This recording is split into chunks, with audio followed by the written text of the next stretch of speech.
Allô? Ouais, on t'entend bien. Ouais, alors Coucou. faut que tu parles distinctement et tout ça parce que t'es voilà. Je te Ok, repasse on Flo, parle qui te distinctement. passe Steph, qui met le générique et on Ça bouge va, pas. tu nous entends bien? Et on y va. Allez, c'est parti. Allez, Ouais, c'est parti. on entend bien. Allez, On 3, entend bien. 3 À tout 4 de 12. suite. Allô la planète? Avec Eric Lange.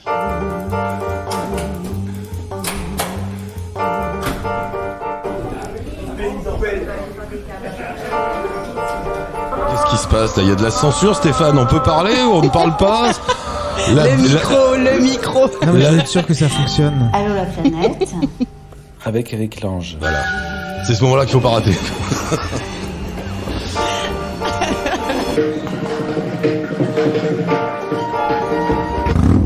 Ah, la petite moto qui est toujours là, qui s'en va, qui nous emmène au loin, vers l'ouest et la Normandie. J'avais vu une fois Allô, la planète. Avec Eric Lange. un reportage à la télé, c'était des portraits de personnages comme ça, un peu la striptease. Et c'était un gars qui était fan d'Amérique, des États-Unis, de la route 68, mais il avait pas assez d'argent, et je sais plus pourquoi il pourrait jamais y aller, quoi. Mais il avait tout, il avait le blouson, il avait les bottes, le truc avec l'aigle dans le dos, la Harley Davidson, tout, mais il était dans un bled en banlieue parisienne, quoi. Et il y a un moment hyper touchant, c'est le journaliste avec lui, il raconte toute sa passion chez lui, des trucs des États-Unis partout. Et il y a un moment hyper touchant, le journaliste est avec lui et le gars dit « Et quand j'ai le temps », tu sais, il parlait un peu comme Johnny, comme ça, genre Ouais. Et quand j'ai le temps, je prends ma moto et je vais à l'ouest. Et le journaliste le suit et le gars arrive en Normandie, quoi. Et c'était à la fois triste et magnifique, et très poétique. Quelle belle histoire pour démarrer la deuxième saison. Mais Alors Flo, attends, on va s'y retrouver dans les saisons. Deuxième saison d'Allô la planète sur la web radio de la planète. Voilà, c'est ça. En ce qui concerne ma pomme, 15e ou 16e saison, je ne sais plus, depuis France On compte Inter, plus. il y a 100 ans. Stéphane est là, tout va bien, non Stéphane? Donc, Tout va bien. nouveau numéro d'Allô la planète dans mon salon. Et aujourd'hui, dans le salon, alors on est en plus petit comité dans les salons en ce moment, because Covid quand même, on va pas non plus voilà, faire les kékous. Mais il y a François qui est avec nous. Salut tout le monde et merci de m'accueillir ici. François qui fait des podcasts, qui voyage. Qui voyage, c'est ça, dans le cadre du podcast, qui s'appelle Les Nouveaux Aventuriers, donc qui est complètement dans la thématique. Il est complètement dans le truc, c'est ça, c'est les changements de vie en fait. C'est les changements de vie, ouais, des c'est- transitions, le podcast des transitions aventureuses. Et tu rencontres des tas de gens qui changent de vie. tout Je le temps. raconte des tas de gens qui changent de vie partout en France et c'est génial. Et toi-même, le Et- fait de faire ça, c'est un changement de vie.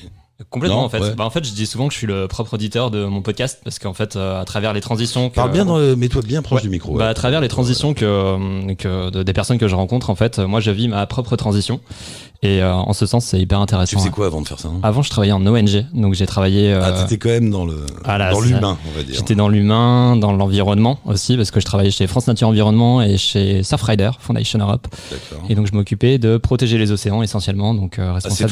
c'est toi qui devais t'en occuper. Ah, C'est du ça c'est un sacré bordel. Ouais. C'est aussi pour ça que je suis parti, c'était pour essayer de me rattacher un peu plus au terrain et voir des réalisations concrètes, parce que je faisais du lobbying concrètement, mais c'était très compliqué de faire avancer les choses aujourd'hui au niveau On peut national. dire, cela dit, que tu avais une place de salarié dans une grosse ONG. Tu faisais complètement. du lobbying, tout allait bien. T'avais une carrière, quoi. Une carrière, je sais pas, en tout cas. Non, mais c'était... t'étais parti pour. Tu finissais chef d'un truc. Ouais, je sais pas. Après, c'est un truc, je sais pas. quelque chose. Mais, Finissent tous ceux qui réussissent. Ouais, alors souvent on me disait que j'étais manager des océans. Alors je sais pas si c'est ça, c'est beaucoup de responsabilités sur les épaules, mais en tout cas c'était très compliqué parce qu'effectivement aujourd'hui on a du mal à faire pousser un certain nombre de choses sur ces sujets qui sont pourtant prégnants dans la société. Et moi j'avais besoin justement de voir plutôt des choses concrètes, et c'est pour ça que j'ai créé ce Et podcast. donc t'as tout lâché, t'as lancé ce podcast, t'as Exactement. gardé un peu de sous de côté et roule, t'as de quoi tenir. Tu m'as dit Jusqu'au non. au moins la fin de l'année, et j'espère plus, on verra. Et après il faut voilà. Ouais. ça. Donc changement de vie. Harris est avec nous, c'est ça? Je ne sais Oui. pas. Harris. Coucou Harris. Ouais. Bienvenue mon cher Harris. Est-ce que c'est un changement de vie, toi, qui t'a conduit, t'es où d'ailleurs? Où ça? En Grèce, tu veux dire? Bah oui, en Grèce par exemple, je sais pas, t'es où là? Est-ce que c'est un changement de vie qui m'a amené en Grèce? Oui. Non, c'est pas du tout un changement de vie qui m'a emmené en Grèce.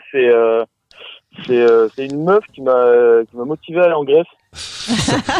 Alors, Le pouvoir des femmes. dans l'ordre d'apparition des gens sur la route, il y a je plaque tout, j'en ai marre, je change de vie. Il y a j'ai gagné au loto et je réalise un rêve, et il y a je me suis fait plaquer. Non, ça, c'est pas, à ce coup-là, c'est pas je me suis fait plaquer, là. Ah, non, oui, alors non, pardon. Et il y a l'amour.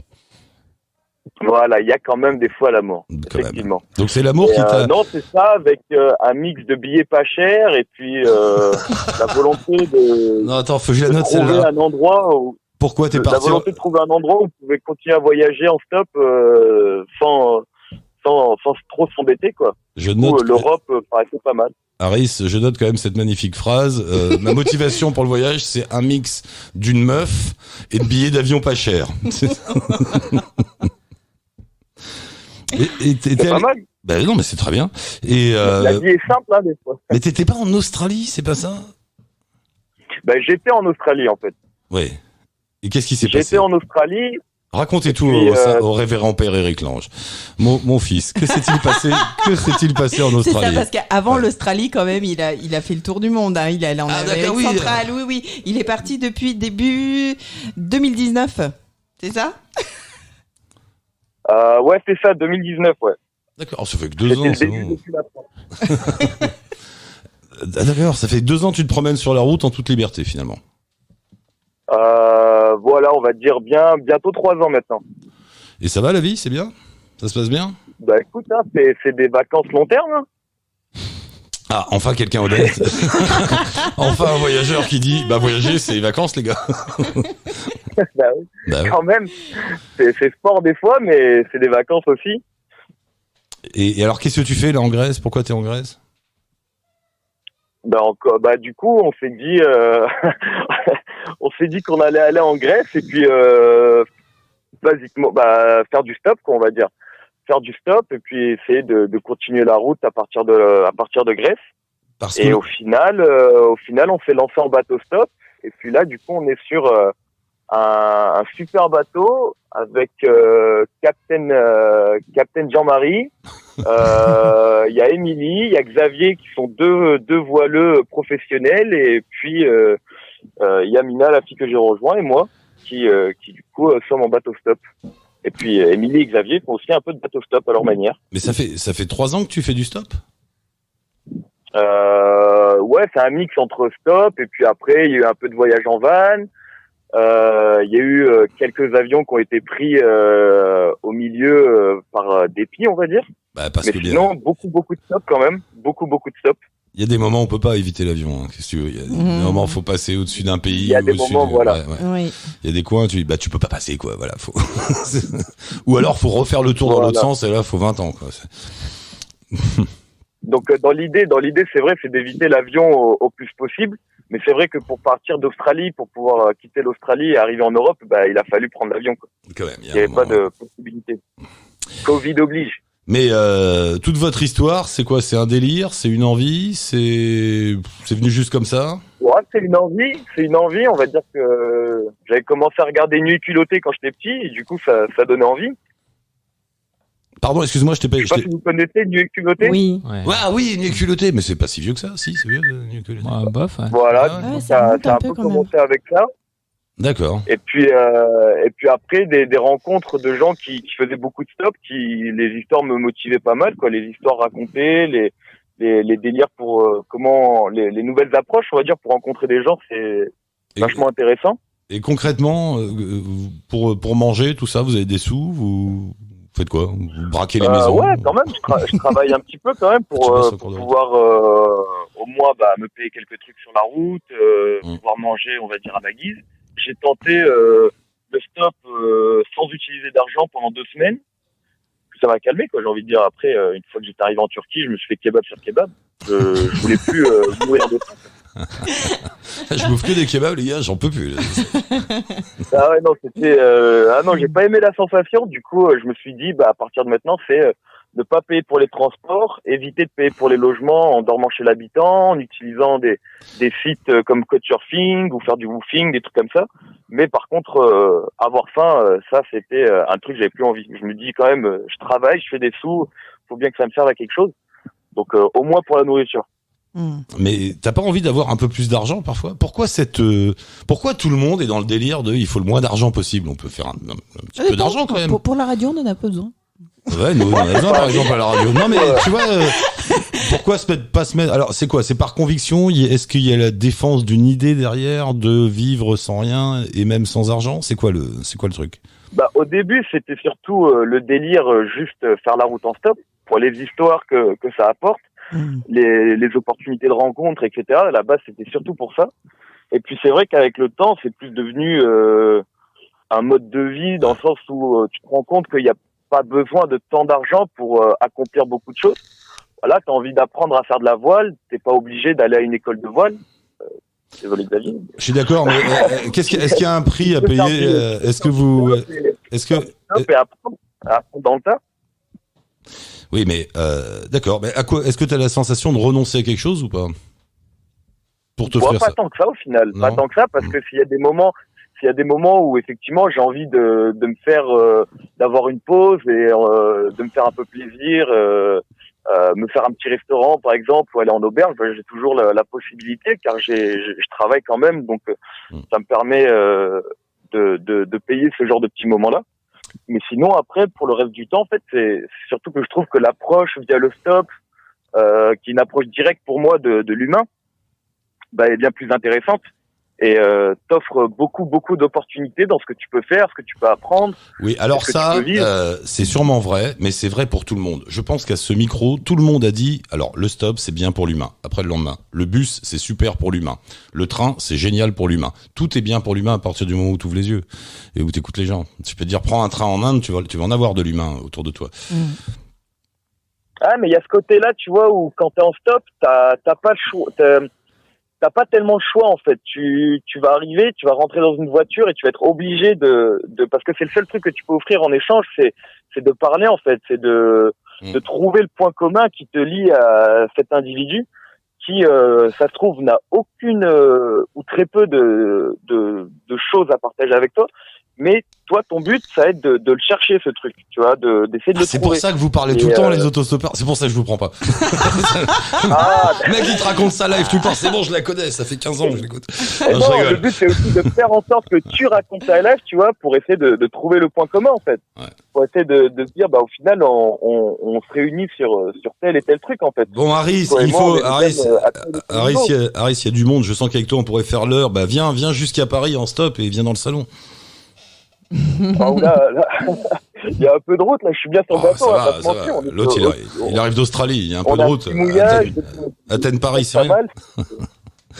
Bon, Harris, à la prochaine, on reste en contact. Bonne route à vous deux, amusez-vous bien. Et bonnes vacances. Merci, Harris. Allez, à bientôt. Salut. Ciao. Bye. Ciao. François, donc on a bien compris, toi tu avais un métier, une vie dans des ONG, tout ça, t'as basculé, tu t'es dit, comment t'es venu l'idée de, comment t'as senti qu'il y avait quelque chose là parce que la base c'est les changements de vie, hein. Ouais. C'est des gens qui partent, enfin quoi, la plupart, il y a un voyage qui se passe à un moment ou une faillite, un incident, il y a quelque chose. C'est plutôt une prise de conscience, je dirais. En fait, moi, parallèlement à mon travail, j'aimais bien aller assister à des conférences parce que justement pour essayer de voir des gens, essayer de m'ouvrir l'esprit. Et en fait, j'ai assisté à une conférence à Paris en novembre 2019 et il y avait un mec qui s'appelle Edouard Golbery. Et en fait, il a raconté sa transition. Donc, c'est un mec qui travaillait chez L'Oréal en tant que trader. Et il a tout plaqué, il était parisien, etc., vie parisienne, tout plaqué pour faire une transatlantique et devenir skipper. Donc. Et en fait, la manière dont il a raconté sa transition, franchement, je pense que tout le public, on a pris une claque. J'en ai eu comme ça une fois dans Allo la planète, c'est marrant, c'était aussi un cadre de L'Oréal, il y a longtemps, un gars qui habitait au Vésiné, qui avait tout réussi, machin, tout ça. Et il plaque tout, il démissionne. Bon, il démissionne avec un peu de sous derrière lui, mais c'est quand même le truc à faire. Parce qu'en fait, son fantasme depuis qu'il était gosse, c'était d'être boulanger. Et le gars, il a passé un CAP de boulangerie, je te jure. Et il était à Vancouver et il prenait son kiff à faire des croissants à 3h du matin à Vancouver. Moi, je trouve que ces histoires-là, c'est chouette. C'est je trouve ça chouette. Il faut savoir. Alors moi, il y a un truc, c'est que il faut savoir ce qu'on a envie de faire. C'est pas ça la base. Tu vois, faut le savoir. T'as envie d'être boulanger, c'est pas évident. Non, oui, c'est pas évident, mais justement, je pense qu'il avait besoin de temps aussi, d'un certain nombre d'années, et puis sortir du schéma dans lequel aussi on te formate. Ouais. Donc tu suis cette route sans te préoccuper finalement de ce que toi t'as vraiment envie de faire. Et un jour, moi je trouve ça super cette prise de conscience de dire ouais, mais en fait, en vrai, j'ai envie de faire ça. Et allez, c'est reparti. Moi je trouve ça top. Et toi, François, l'idée, le truc, j'ai envie de faire ça, c'était envie de parler de ça, en fait. Oui, en fait, suite à cette conférence, je me suis dit, mais en fait, on est plein. J'en ai parlé autour de moi, et je me suis dit, mais tout le monde me disait, beaucoup d'amis me disaient, mais moi, je m'interroge aussi sur ma vie professionnelle, ou je suis pas sûr de ce que je veux faire, mais j'ose pas franchir le pas, etc. Mais en fait, je me suis dit, mais faisons au moins parler ceux qui ont franchi le pas, ceux qui ont osé, justement, les audacieux, les aventureux, et les aventureuses aussi, parce que c'est des femmes et des hommes. Et voyons ce que ça donne, au moins, même si on n'a pas envie de franchir le pas, juste la démarche, on la respecte et on en prend plein les yeux, quoi. On en prend plein les oreilles. Comment tu les rencontres pour en faire des podcasts via les réseaux sociaux, des trucs comme ça? Alors en fait, j'essaie de faire en sorte que ce soit assez participatif parce que moi je suis tout seul sur ce projet, donc ce que j'aime bien c'est vraiment interagir avec les auditeurs, donc c'est beaucoup de propositions d'auditeurs. Après, c'est aussi effectivement dans le réseau que j'avais. C'est le bouche à oreille, les réseaux sociaux, tout ça, quoi. Exactement. Essentiellement ça, et après effectivement un petit peu le réseau professionnel que j'avais dans les ONG. Et puis après des articles de presse, des conférences à droite à gauche. Ouais. Allez, donne-nous un exemple ou deux. D'aventure. De personnes, oui, de personnes que tu as rencontrées. Donc Edouard, ce qui est trop rigolo, c'est que je suis allé le revoir en Normandie pour justement qu'il raconte son histoire dans le cadre du podcast que j'ai créé. Donc la boucle était un petit peu bouclée, c'était assez sympa comme rencontre d'aller le voir chez lui. Ouais. Et puis après, moi il y a une histoire qui m'a pas mal marqué. Enfin tous mes invités ont été exceptionnels, mais une histoire qui m'a bien marqué, c'est l'histoire de Stéphanie Maubé, qui travaillait dans la communication à Paris et qui a tout plaqué, qui est tombée amoureuse en fait du mouton, l'animal, le mouton. Et qui s'est installé dans les prés salés du Cotentin, donc au bout de la Manche, en Normandie, et autant dire le désert, il y a des monstres gluants qui vivent là-bas et des maladies qu'on connaît pas. Qui a repris un élevage de moutons, et ça a été compliqué. Elle raconte son histoire, ça a été plein de galères, et en fait aujourd'hui elle a vraiment la reconnaissance de la population locale puisqu'elle est devenue maire du petit village dans lequel elle a son exploitation à l'Essai. Et son histoire elle est complètement dingue parce que c'était une mère célibataire qui reprend une exploitation. Je t'arrête là, allez écouter le podcast. Allez écouter le podcast. Tenez, servez-vous en bière les deux là. Nadine est avec nous, c'est ça, Nadine? Oui, Nadine est là. Nadine est là. Salut Nadine. Alors, on va pas parler changement de vie avec toi. Il y en aurait alors elle, dans le genre changement, laisse tomber. C'est dans la tête, rien que dans la tête, c'est compliqué. C'est une saison avec Nadine. Non, en revanche, ce qui est rigolo, ça va Nadine, tu vas bien? T'es enfermée chez toi parce qu'elle devait. Je raconte. Voilà. Non mais je raconte Nadine, parce que les auditeurs te connaissent maintenant. Vas-y, raconte. Nadine devait être avec nous ici dans le salon parce que elle a fait des allers-retours avec New York, Miami, les États-Unis, tout un voyage bordélique pour raconter un peu l'ambiance là-bas aux États-Unis avec le Covid. Et il se trouve qu'elle a fait toutes ces allers-retours, Paris, New York, Miami, New York, Paris, tout ça avec des tas de gens, des tas de trucs. Et où est-ce qu'elle a chopé peut-être le Covid? C'est en rentrant ici, en allant dîner avec une copine à Paris, ce qui est un peu con. C'est ballot. Donc voilà, c'est pour ça qu'elle est pas là. Tu l'as peut-être pas, on n'en sait rien. Non, c'était pour regarder le match de foot en plus. Voilà, elle était chez une copine pour regarder le match. Depuis quand tu t'intéresses au foot? Ça, Nadine. On part changement de vie, donc maintenant je regarde le foot. Voilà, c'est le célibat qui te pousse à regarder le foot, c'est pas possible. Parce qu'on cherche un mec qu'on fait ça. Bref. Ouais, enfin bon, on va dire que je l'ai pas, m'embêtez pas. On sera de lundi matin. Mais ça arrive de plus en plus autour de nous là à Paris. Il faut vous dire qu'à Paris, je vous rappelle, on est en zone. Là, vous tous, vous êtes en zone rouge. Oui. Ça clignote. Donc du coup, on n'arrête pas de rencontrer des gens, qu'on rencontrait des gens, qu'on rencontrait des gens, et du coup, comme tout le monde est tracé maintenant le téléphone, hop, faut que tu fasses des tests, quoi. Ouais.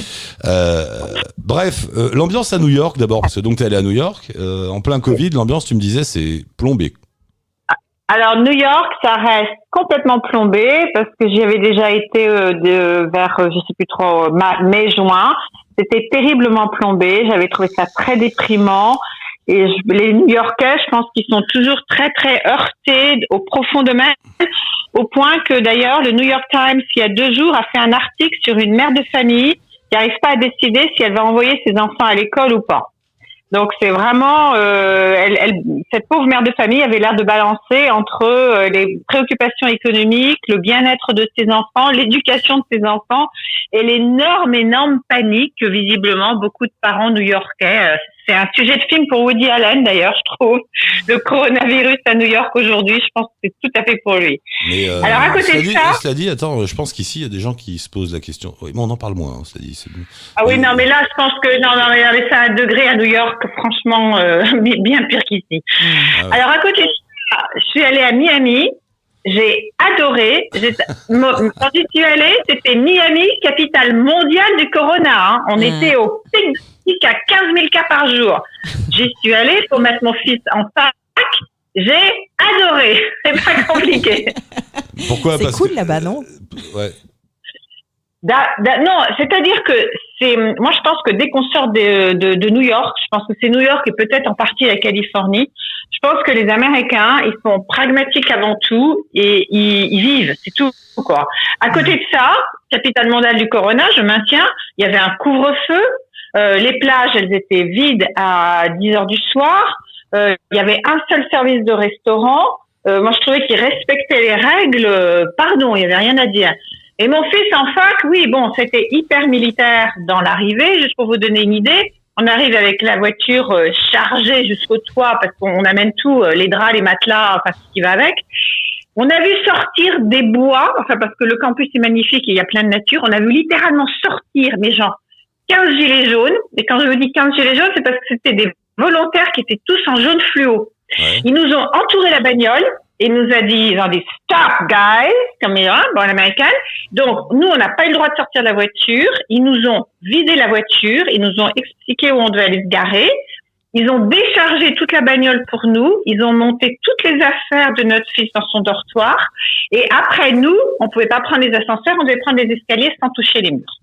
Voilà. D'accord. Et on a pu installer notre... Ah ouais, d'accord. Ouais. D'accord. Ouais. Bonne ambiance.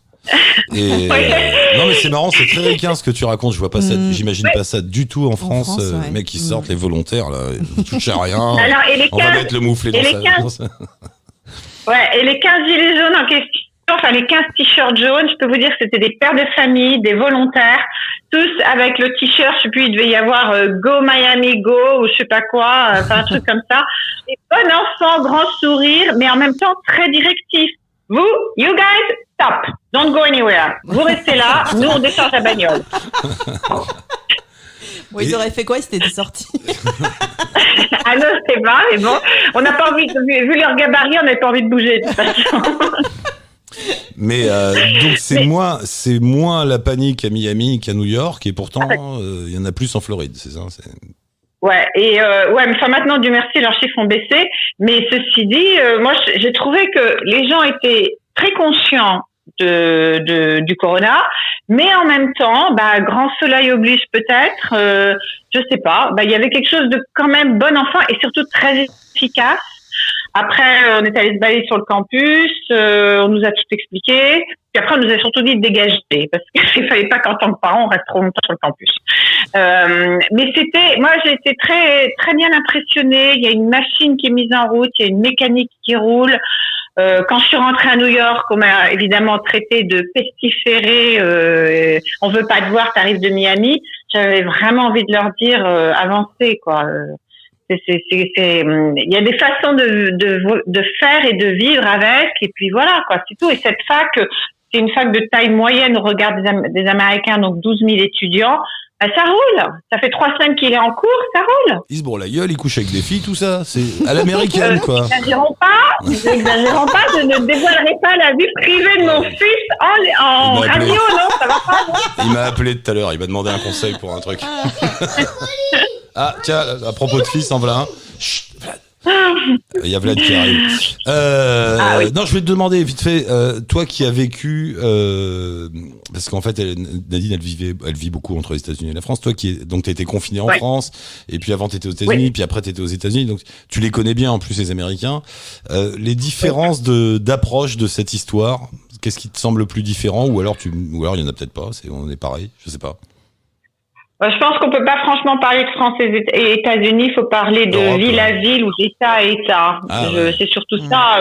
On peut parler Paris-New York ou. Je pense que là, une comparaison serait intéressante à faire. Ce serait peut-être Marseille et Miami.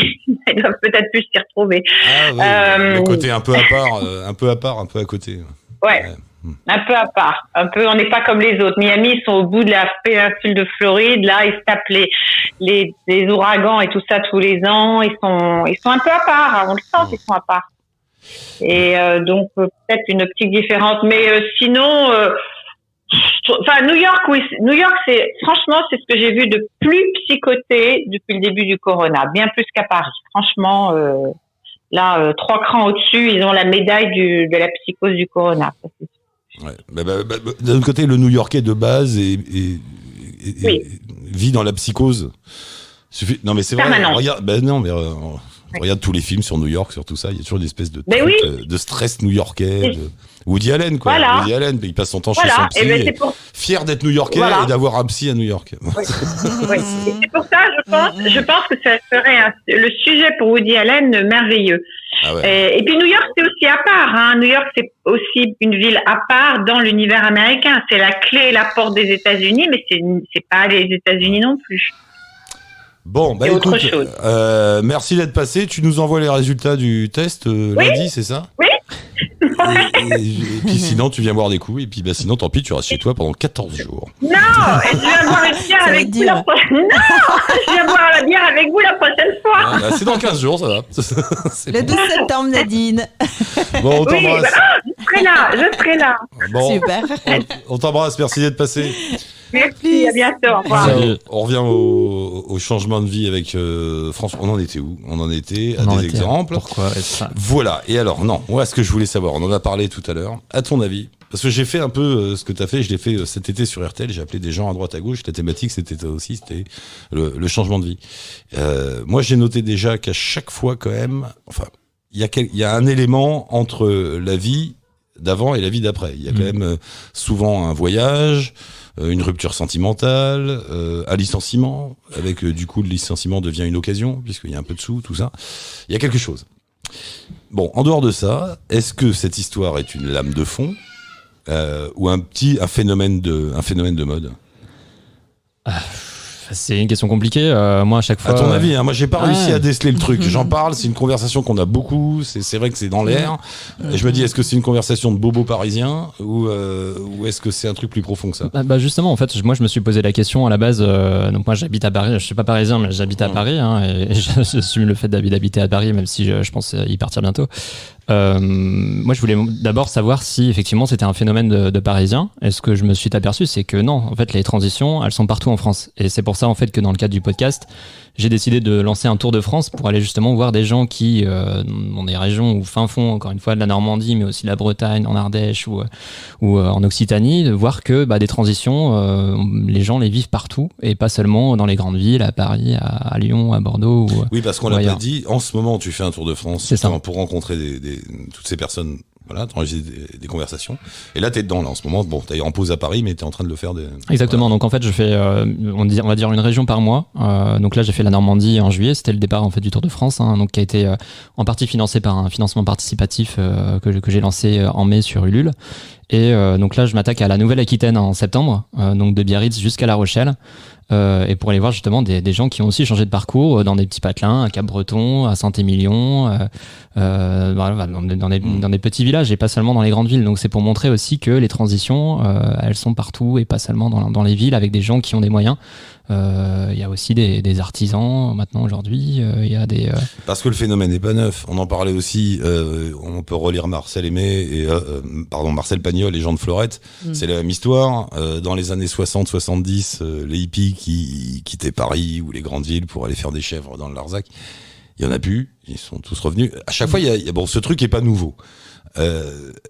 Est-ce qu'aujourd'hui, tu penses que c'est un peu plus... Je sais pas, que ça correspond à un vrai mouvement, tu me disais tout à l'heure, tu m'as dit, il y a une histoire de génération peut-être. Moi, je pense qu'il y a une histoire de génération. Bon, j'espère aussi pouvoir démontrer le contraire. En fait, j'aime bien pas dire que j'ai forcément raison sur cette approche-là. Là, je pense que personne peut dire raison ou tort. Je te demande juste ton sentiment par rapport à ça. Ouais. Toi qui les rencontres régulièrement. En fait, moi, ce que je vois, c'est qu'effectivement, les gens se posent en tout cas cette question-là de plus en plus tôt. C'est-à-dire que là encore hier, j'étais avec une créatrice de cosmétiques qui directement après la fin de ses études s'est dit moi je vais pas me lancer dans un parcours tout tracé, j'ai fait une école de commerce etc. Non, je vais lancer ma marque de cosmétiques, donc c'est, en l'occurrence elle fait des shampoings bio solides et voilà, en fait moi je trouve qu'aujourd'hui les gens osent justement franchir le pas assez rapidement.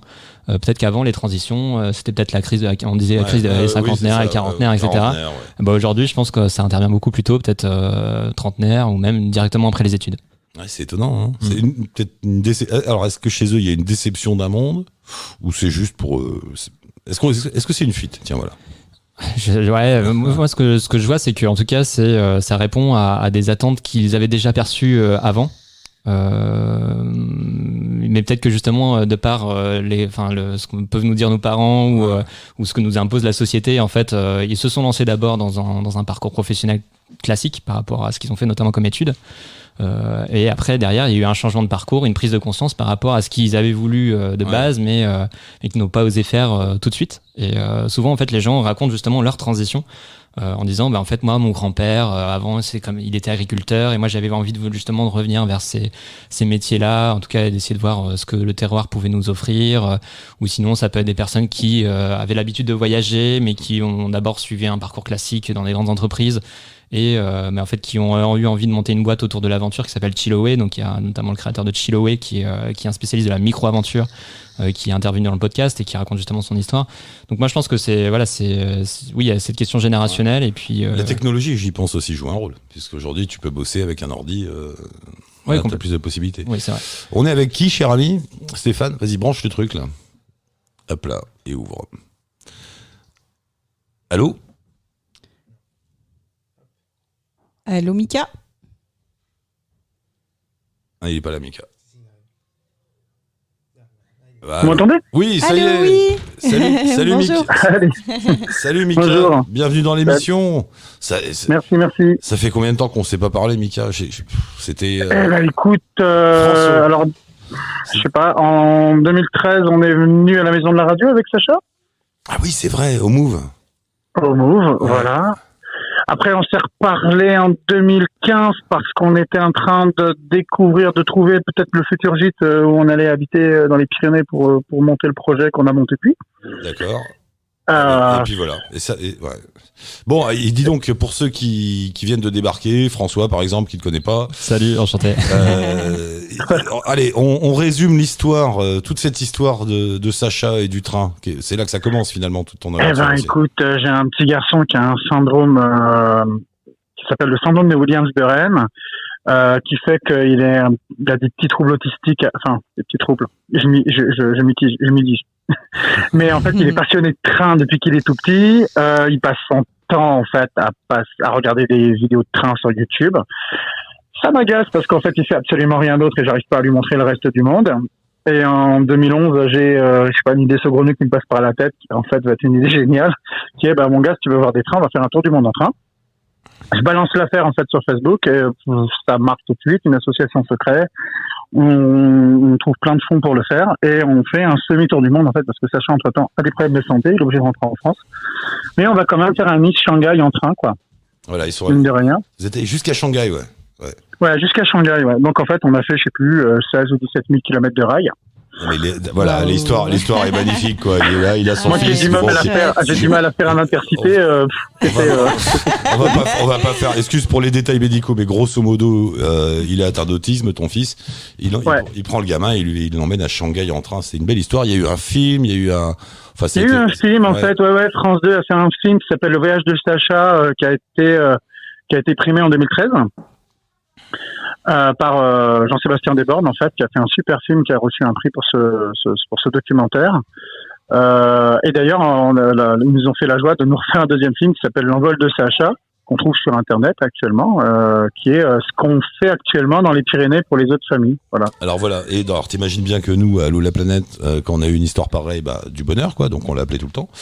Et puis après, on s'est retrouvé. Ah, merci Vlad, là c'est mon fils à moi qui nous amène des radis. C'est bien. Ça va croquer dans les micros, ça va être parfait. Et la poulette qui amène des amandes, merci les enfants. Oui, c'est dans mon salon, alors forcément, il faut que je décrive ce qui se passe. Ça brasse. Que voulais-je te dire? Oui, et alors, donc très belle histoire, tout ça. Puis on s'est retrouvés après, donc quand on faisait Allô la planète, du coup c'était sur France O, ça me revient. Où là tu m'as parlé parce que tout ça a débouché sur l'idée du gîte là. Vas-y, explique-nous ça. En fait, tout ça a débouché d'abord sur une présentation du voyage. T'imagines bien, pendant 2 ans, 3 ans, il y a des expositions, des conférences dans des collèges, dans des lycées, de comment regarder le handicap autrement à travers le voyage.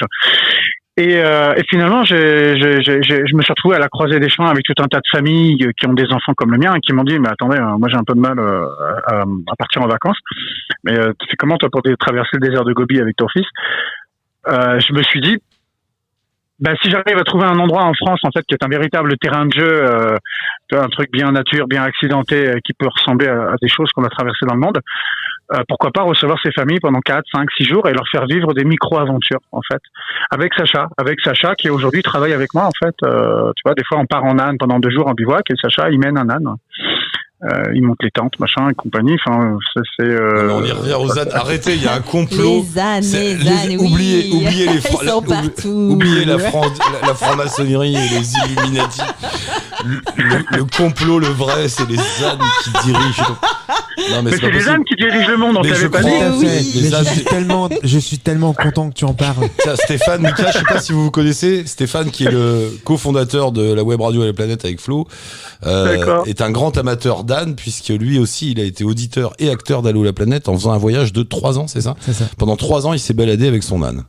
Ah bah ouais, mais je peux le comprendre parce qu'en fait c'est quand même l'animal le plus incroyable dans le règne animal, moi c'est l'animal le plus incroyable que je connaisse en fait. C'est doux, c'est délicat, c'est intelligent, c'est à la fois manière. Et en fait, d'où entendons-nous. J'étais à Aubenas voir les deux lascars, ils m'emmènent dans le champ où il y a l'âne. Quand l'âne te fait un bisou, bon c'est pas. Ouais, je sais pas si on peut parler de douceur. Là, c'est Marius qui t'a fait un bisou. Oui, il y a même une photo. Une photo circule sur Facebook de Marius. Après, tant que le l'âne te fait un bisou, ça va. C'est le jour où il trouve une galoche que ça va plus. On n'était pas loin de la galoche là. Enfin, je sais pas la différence au niveau mœurs des ânes. Bon, bref, il y a un complot et les ânes dirigent le monde, ça c'est fait. Ils sont bien vus en Pyrénées. En Pyrénées, ils sont bien vus. Et tout ça se passe en Pyrénées. Alors oui, parce que quand on s'était parlé, je me rappelle sur France O, t'étais au moment où tu cherchais le financement, t'avais des rendez-vous avec les banques. Enfin, t'avais toute l'histoire galère classique. En fait, alors il y a pas une banque. Bah alors, écoute, il y a pas une banque qui a cru en nous en termes de crédit. Bah non, oui, bien sûr. Donc finalement, on n'a jamais acheté de gîte parce que voilà, ça l'a pas fait. Et finalement, c'était une excellente pirouette parce qu'on s'est aperçu qu'on allait faire la prestation dans les gîtes des autres. Voilà. Et l'avantage de le faire dans les gîtes des autres, c'est qu'en fait, il existe autant de gîtes que de gens qui ont vu d'un gîte différent. Et finalement, ça nous va bien. Et puis comme ça, moi, j'ai pas de foncier sur le dos. Je suis libre comme l'air avec mon gosse. Alors, explique-moi un peu comment ça marche. C'est-à-dire que tu débarques. Comment ça marche ? Eh ben en fait, une famille me contacte plusieurs mois à l'avance, me dit voilà, je voudrais faire une semaine d'Andigite dans les Hautes-Pyrénées, j'aimerais faire découvrir à mon fils des beaux paysages, j'aimerais pouvoir aller caresser des chevaux en haut du Caballeros, je voudrais lui faire faire un baptême en parapente, une descente en rafting et puis je sais pas, une initiation en spéléo. Donc moi je prépare. Mine de rien, il nous a fait le catalogue là, on est venu. Non, il y a une vingtaine. On a une vingtaine d'activités, alors c'est loin du catalogue. Mais et puis je sais pas, une nuit en bivouac par exemple, à 1500, 1600 mètres en pleine nature sauvage, ce que je viens de faire avant-hier. Et avec ma dernière famille de l'été. Donc en fait, tu deviens une sorte de guide accompagnateur touristique avec Sacha pour aider des gens à passer un moment avec leur gosse, quoi. En fait, moi, je suis majordome pour familles en situation de handicap qui viennent en vacances en fait dans le secteur où j'habite. Voilà, bon. Et on a créé une association et mon association recrute en fait des gouvernantes sur toute la France qui viennent donner une semaine de leur temps en échange de vacances avec la famille. Wow. Et donc la famille, elle a plus de cuisine à faire, elle a plus de courses à faire, elle a plus de ménage à faire, elle a plus de pipi au lit à nettoyer. Il y a toujours une gouvernante et moi qui fait le chauffeur avec le gros 4x4 où on les emmène partout où ils ont envie d'aller. On leur fait découvrir plein d'aventures. Il y a Sacha qui est avec nous, je te dis, on part en colonne d'âne, enfin, et chaque séjour est unique parce qu'en fait, chaque séjour ressemble à ce que juste la famille avait besoin. Alors attends, on est obligé d'adapter l'émission là au décor, donc tu sais que j'ai refait des enfants, j'ai des grands et des petits, et il y en a 2 petits dans. Alors ça, je suis obligé de répondre à une question, je suis désolé. Ça, Vlad, c'est de l'huile de tournesol, machin, c'est la dame qui vend des fromages qui nous a fait ça en cadeau tout à l'heure, voilà. Et ça, c'est un lapin. Il y a un lapin dans ma maison, voilà, dans les bras de l'autre. Un vivant. Oui, aux dernières nouvelles. C'est bon, il est vivant, c'est bon. Donc voilà, alors c'est génial. Ça, bah du coup, bon, si quand même, je vais te demander. Alors, j'imagine que tout cela a un coût tout de même. Eh bien, écoute, tout ça a un coût et c'est pour ça qu'on a monté une asso. C'est parce que la première année qu'on l'a fait, on n'avait pas d'asso et en fait, j'ai reçu que des familles qui avaient des enfants en situation de handicap, mais qui avaient un peu de flouze à côté pour payer tout ça. D'accord. Et à la fin de l'été, on s'est regardé, on s'est dit ouais, mais c'est pas possible. En fait, les gens qui ont le plus de besoin de partir en vacances, tu vois, c'est ceux aussi qui ont une forme de précarité sociale à côté. Et comme le handicap, ça met souvent quand même dans la précarité sociale, parce que quand c'est bien lourd, ça t'empêche de bosser, clairement. Et qu'on est dans un pays où certains handicaps ont difficilement à être reconnus. D'ailleurs, en ce moment, tu vois, la maman que je viens de recevoir là, Donc, je viens de recevoir une autre association qui s'appelle 1000 Espoirs, qui est un petit garçon qui a 9 ans, je te jure, il y a que la tête qui bouge, c'est vraiment terrible. Oh là là. Et elle se bat ça fait 8 ans qu'elle se bat contre la MDPH de son département, en fait, pour faire reconnaître le handicap de son enfant, quoi. Et là, elle vient de gagner le procès, et maintenant, elle se bat pour que la région lui paye ce qu'elle a le droit, quoi, pour prendre les soins de son gamin. T'imagines 2000 € par mois de soins qui sont pas pris en charge. Enfin bon. Alors et ça, c'est devenu mon quotidien. Voilà. Donc tu te rends compte qu'il y a des tas de gens qui aimeraient bien partir en vacances, comme tu dis, pour aller faire du parapente avec toi dans les Pyrénées, mais qui n'ont pas les moyens. Alors du coup, alors on crée une asso. Ouais. L'asso permet en fait de mettre en place en fait des gouvernantes bénévolement en fait. Donc il n'y a plus besoin de les payer. Donc on divise par 2 déjà le coût de la prestation. Et puis en plus on met en place en fait des appels aux dons toute l'année sur notre site, pour pouvoir justement payer, alors par exemple une partie du gîte pour la famille, payer les baptêmes en parapente, payer toutes les activités qui passent par des professionnels extérieurs diplômés, quoi. Les gars, faut bien les payer. Et puis l'idée, c'est que moi, je voulais pas instaurer dans ma vallée, en fait, si tu veux, le handicap au rabais. L'idée, c'était de dire, il y a des gens qui ont passé des habilitations, des diplômes, machin, et c'est pas parce que c'est du handicap qu'il faut que ce soit forcément gratuit. Donc l'idée, c'est que le professionnel il soit payé lui aussi, quoi. Oui, bien sûr. Oui, ça ne saoule pas de travailler avec du public handicapé parce que c'est systématiquement gratuit et qu'il faut faire le don, quoi. Donc on trouve le reste de l'année de l'argent à l'extérieur auprès d'entreprises, souvent en fait. Et puis l'été, on redistribue cette manne. Voilà. Alors là, on le fait que dans les Hautes-Pyrénées, mais à partir de l'année prochaine, on le fait en Anjou et certainement dans le Jura. Ah oui. On grossit. On est collé là, tu sais plus quoi dire, je cherche une vanne et puis j'en ai pas là. Non, bravo. Ouais, pour avoir suivi toute l'histoire, j'adore la chute. Enfin la chute. J'adore ce chapitre-là en tout cas. On sait pas où on va, mais on y va parce que c'est génial. Là, on en est à 30 familles de reçus quand même. Là, je viens de recevoir la 30e famille qui est partie ce matin. 35. Ah super. D'accord. Voilà. Et donc c'est une famille par semaine, c'est ça? Alors, tu es super bonne en maths. Ouais. C'est exactement ça. Okay. 10 semaines l'été, c'est ça, exactement ça. Ouais. Mika, bravo. Qu'est-ce que tu veux dire après ça? Non, c'est super. Non, si, ce qu'il faut dire, c'est donc, on va mettre un lien, bien sûr, avec la page Facebook et tout ça. Oui. Oui. Si quelqu'un, on recherche tous un milliardaire, hein, donc voilà, si on peut avoir le même. Ouais. Mais tu sais que la première fois, t'as vanné comme ça et t'as dit, s'il y a un milliardaire qui veut payer le gîte à France, mais n'empêche qu'en fait, c'est des personnes qui m'ont contacté. Ouais. Et derrière, on a eu des propositions de dons. Et on savait pas comment faire pour prendre ces dons, parce qu'en fait, à l'époque, l'association, il n'y avait pas d'association. Et oui. Mais en fait, la dernière fois que tu as fait la vanne sur les milliardaires, ça a fonctionné, quoi, quand même. Bon, on la refait. Alors, c'est bon. Alors, ami millionnaire. Je descends un millionnaire, comme ça. Non, reste un milliardaire, parce que maintenant, l'asso, elle existe. J'ai aucun problème. Ah, ok. Alors, millionnaire et milliardaire, allez-y. Il a monté la sauce. Vos dons sauveront, enfin, en tout cas, offriront des vacances à ces familles qui en ont bien besoin. Voilà, en digitfrance.org. Et ce nous, qui est fort, en plus, le truc qui est fort aussi, c'est que Sacha est là, quoi. Alors si vous allez sur la page de Facebook, donc la page en digit sur Facebook, et vous retrouverez des photos de Sacha au boulot, parce que il n'est pas question qu'il se roule les pouces, cet enfant. D'ailleurs, c'est qu'un enfant, il va avoir 22 ans. Donc pour l'enfant, on y repasse. J'imagine qu'en plus, ça rassure les familles.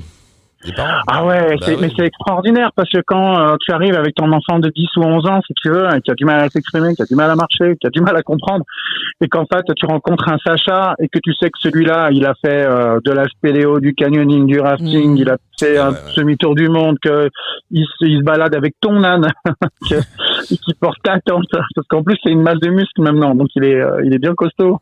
Ouais. Bravo. Et donc les gens sont fiers et en fait ils regardent leurs propres enfants et effectivement il y a quelque chose de très rassurant en se disant ce papa il fait un truc hyper constructif avec son fils est heureux, épanoui et donc ça va être pareil pour nous. Bravo cher ami, tiens-nous au courant, donne des nouvelles. Maintenant qu'on s'est retrouvés, j'hallucine cette émission. Donc on s'est pas vu depuis 5 ans en fait, Mika, c'est ça. En fait 3 ans, 4 ans, ça fait 4 ans. Marrant. C'est marrant. Ça fait 4 ans. Et alors, l'histoire de Mika la marmotte, quand même, en 2 secondes. Oui. Parce que je m'appelle pas Mika, je m'appelle Franck. Mais je savais plus ça. L'autre il s'appelle bien Marius, Stéphane, hein, tu sais alors moi. Non, des chevaux, des marmottes, des ânes et des marmottes, ça me va comme audience. Mais Mika, c'est tout simplement une petite marionnette qui est une marmotte que j'ai mis ma main la première fois l'année dernière dedans pour faire un petit coup de ventriloquie pour amuser un enfant qui avait du mal à me suivre. Du coup, qui m'a suivi d'un coup. Et en fait, j'ai créé un compte Facebook et c'est devenu Mika la marmotte et voilà. Et comme j'aime bien le truc, et donc Mika la marmotte est une petite marionnette qui des fois anime les séjours aussi en direct. Et sur Facebook, c'est pareil. Des fois, on s'amuse à faire des petits courts métrages. Et il existe même un long métrage de Mika la marmotte l'année dernière qu'on a fait. On a un film d'1h30 en fait où on profite de toute l'histoire pour montrer comment on fait pour emmener un enfant tétraplégique à dormir à 1800 mètres d'altitude. Non mais il faut la prononcer cette phrase aussi. Il y a un tuto pour emmener un gosse tétraplégique à 1800 mètres d'altitude. Ouais. Mika, mon cher Mika et Mika la marmotte Massy, je relance donc l'appel aux milliardaires s'il peut envoyer quelques cacahuètes à Mika la marmotte, ça arrangera tout le monde. Surtout qu'on fait des trucs vraiment bien avec les cacahuètes. Oui, je sais. Alors nous on a les idiots derrière, nous on demande des sous aussi pour faire une radio. Toi c'est pour sauver des enfants. Qu'est-ce que je te dis? Voilà, forcément. Alors là tu me coupes l'herbe sous le pied, tu me détruis, c'est pas possible. Bon, alors, donnez Franck, les sous à Mika. est-ce que tu peux nous redonner l'adresse de ton site? Oui, alors pour les séjours de vacances, en fait tout simplement, il faut aller sur www.andigite.com. Voilà. Andigite. Voilà. Et à partir de là, et de ce site-là, il y a le site de l'association nationale pour faire des dons ou pour aider ou pour s'y rejoindre ou pour faire une demande de séjour tout simplement. Et actuellement, si on dit j'ai vraiment envie de partir en vacances avec mon fils, j'ai jamais su le faire et en fait j'ai un vrai problème de rond, faut m'envoyer un message parce qu'en fait plus tôt je sais en fait combien je dois trouver pour l'année prochaine, et plus facilement je les trouve. Eh oui. Ça marche, Mika. On t'embrasse. Merci d'être passé. T'as vu les deux, Stéphane et Flo. Pendant que tu disais le nom du site, ils étaient tous les deux en train de dire on s'en ligne. Mais alors, c'est parce qu'il y a un auditeur qui m'a demandé de rappeler le site et la page Facebook. Voilà. C'est donc j'ai passé le message à Flo. Qui l'a passé en direct et en direct live, pareil, c'est reparti sur le site d'Allo la planète. Bon, voilà. Facebook, c'est la page en digite, tout simplement. Bon, ça va. Et Mika, c'est bon, tu peux repasser dans 15 jours, tu fais 2 heures si tu veux, mais là, maintenant, faut y aller, là. Écoute, je te remercie, en tous les cas. Embrasse Sacha. C'est super cool. Embrasse Sacha, à bientôt. Ciao. Bye bye. Ciao, merci. Elle est belle, l'histoire, et elle se termine bien. Très belle histoire. C'était fou, cette histoire. Je me rappelle sur Inter, c'était sur Inter, on le suivait, il était dans le train, dans le transsibérien avec le gamin. C'est génial. Moi, je l'ai beaucoup suivi, c'est une histoire qui elle est bien, ouais. On en a des biens comme ça. Bon, on va terminer. François, donc, toi, t'en es où dans ton tour de France des gens exceptionnels qui réussissent des choses géniales et qui sont heureux dans la vie? Putain, il m'énerve. C'est vrai que moi, je prends une claque. C'est ça. Moi, je prends une claque à chaque fois. En fait, j'ai commencé en juillet en Normandie, donc je me suis rassuré parce qu'en fait, c'était une région que je connaissais bien. J'ai grandi très longtemps à Cherbourg, donc le pointe du Cotentin, et donc ça a été génial. En fait, on a été en vélo parce que c'était aussi un des engagements du financement participatif, c'était de faire un tour de France slow, en tout cas le plus neutre possible en termes d'émissions. Donc on a utilisé le vélo à partir de Granville et on est remonté jusqu'à Cherbourg à vélo, donc on a longé la côte et on a rencontré 3 invités. Donc j'en ai parlé tout à l'heure, Edouard, Stéphanie et Marie à Cherbourg. Et donc là j'enchaîne, donc chaque mois c'est une région, et donc en septembre ce sera la Nouvelle-Aquitaine, donc de Biarritz à La Rochelle, avec déjà quelques étapes qui sont prévues et je suis en train de finaliser le programme. Donc si vous avez des idées d'invités partout en Nouvelle-Aquitaine, elle est dans la Drôme, ma copine Valérie, là, qui est passée sur RTL, c'était marrant ça aussi. Elle a tout plaqué à Paris. Ah ouais, moi c'est le type de parcours qui m'intéresse vachement en fait. Je suis vachement preneur de. Va voir Pascal Selem. Est-ce que vous vous rappelez de Pascal Selem? Ah bah non, c'est Génération. Un humoriste. Quand je dis oui, voilà. Tu te rappelles? En fait, Pascal Selem, c'était un gars dans les années fin des années 80-90, qui était un déconneur à la télé, très copain avec Laurent Baffy, et ils étaient tous les deux toujours à faire des caméras cachées des trucs. Et Selem en plus c'est un comédien et un humoriste. Donc il écrivait des pièces de théâtre, il jouait au théâtre. Enfin, tout a super bien marché pour lui. Il était à la télé tout le temps, TF1, France 2, machin, les one-man show, les trucs, marchent super bien. Et c'est vrai. Et alors, j'ai pu penser à ce type-là, comme beaucoup de gens. Et je pensais plus à Pascal Selem. J'avais croisé à droite à gauche, tu sais, dans les fun, enfin, on avait un peu les mêmes gamelles par moment. Et je mets sur la page Facebook, sur la mienne là, pour les émissions pour RTL, si vous avez changement de vie et tout, coup de fil de Selem. Figure-toi que le gars, et ça c'est pour toi, parce que la motivation est géniale. Donc il a tout plaqué pour être, alors il est maraîcher en Bretagne. Enfin, c'est sa femme qui est maraîchère et lui il est devenu cuistot, donc il prépare des plats et il vend les plats à côté de sa femme qui vend les légumes. Et Chérie on the cake, si tu veux Pascal Selem chez toi qui fait la bouffe et qui fait le con en plus dans ton salon, il vient. Et j'ai halluciné, je dis mais ça marche bien pourquoi t'as fait ça quoi, c'était quoi le truc? Et en fait il dit ma femme me suivait depuis 15 ans dans mes délires parisiens, médias, machin, et au bout de 15 ans je lui ai dit maintenant c'est à toi, qu'est-ce que tu veux faire? Elle a dit je veux faire maraîchère en Bretagne et du coup il y est allé. C'est une belle histoire. C'est beau. Voilà, je te donnerai ses coordonnées. Il adorera raconter l'histoire plus avec longuement. Grand plaisir. Ils sont marrants, c'est marrant. Bon, on te suit alors via aussi ta page Facebook, j'imagine. Ouais, c'est Facebook, Instagram aussi essentiellement. Et puis pas hésiter aussi, comme je le disais, à proposer des invités. Moi, je fais en sorte que le podcast soit vraiment participatif, à la fois sur les questions à poser aux invités, mais aussi sur le choix des invités. Donc, faut vraiment pas hésiter à m'envoyer un message. Allez-y, dénoncez du monde, dénoncez-vous vous-même, et vous verrez arriver François sur son vélo avec son magnéto. Exactement, c'est exactement et ça. Le podcast qu'on écoute sur Allô la planète, déjà on écoutait oui, bien sûr. Mais tout le mois d'août. Je suis ravi de rejoindre l'équipe d'Hello la planète. En plus, rien de plus, tes podcasts sont diffusés en plus sur notre site. Les nouveaux aventuriers. Oui, bravo. Super. Merci beaucoup, merci tout le monde. Tu peux envoyer la petite musique. Là, tu faisais autre chose, tu vois. T'étais sur Tinder, ça se fait pas.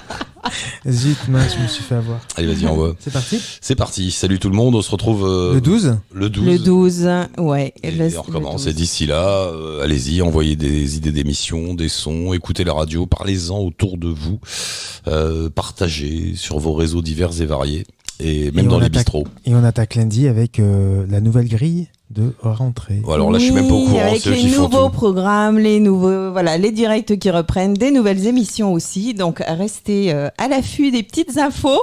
J'aime bien quand tu prends ta voix comme ça. Tu trouves pas, on dirait un peu le mec dans le métro. Et je vous mets la bouteille pour 10 €, madame. Je me moque. Bon, allez voir, il y a un tas de nouvelles choses. Vous allez sur le site, la web radio Hello Planète, il y a un tas de nouveaux trucs.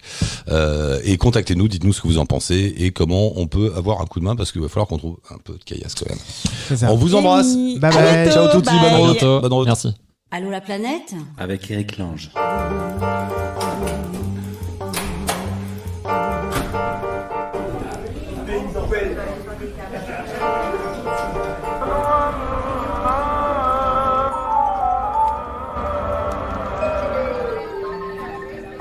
Allô la planète? Avec Eric Lange.